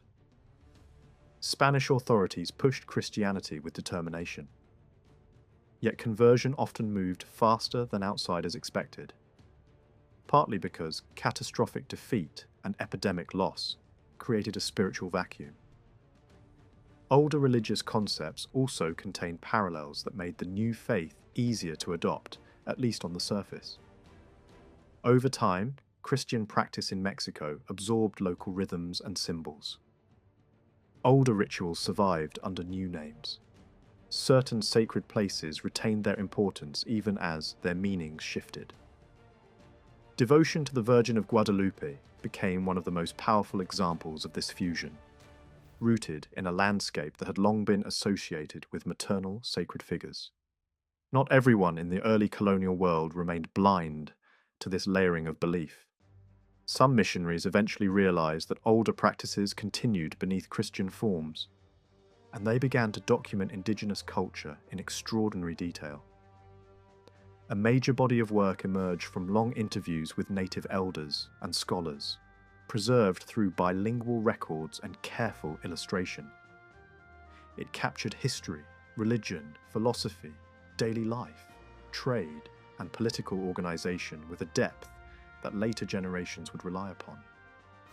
Another major record was created through an official commission that combined indigenous pictorial traditions with written explanations, effectively mapping tribute systems, social classes, warfare, clothing, food, and the structure of empire in a visual language.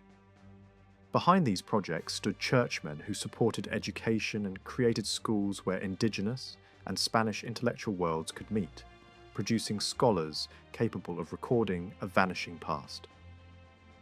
Today, traces of Aztec power still surface constantly, sometimes literally from the ground.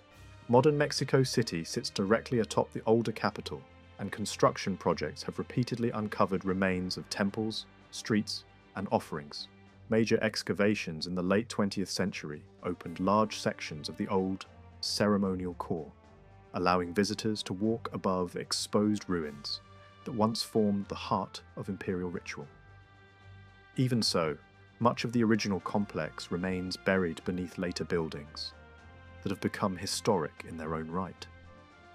Elsewhere, sites tied to the conquest still shape the landscape. In southern districts of Mexico City, old neighborhoods preserve buildings linked to early colonial figures. Outside the capital, estates and former palaces have been repurposed as government buildings. Murals and public art depict conquest as tragedy, transformation, and origin story at once. Routes taken by the Spaniards are not always followed by modern roads, but many of the towns encountered during the march still exist, with pyramids, churches, and excavated ruins sharing the same skyline. In some places, massive pre-conquest platforms appear as natural hills until a closer look reveals their human design, crowned by later churches that broadcast a change in spiritual authority. One of the most striking spaces is a plaza where three eras sit side by side. The foundations of a pre-conquest sacred center, a colonial religious complex, and modern steel and glass towers. It is an accidental monument to continuity and rupture. Nearby stands an inscription that frames the fall of the last Aztec stronghold, not as a clean victory or a simple defeat, but as the beginning of a painful new reality, the birth of a blended nation shaped by loss, survival, and adaptation. The conquest ended long ago, but its consequences remain visible in stone, language, faith, and memory, woven into daily life in ways that still spark debate and still resist a single, settled meaning.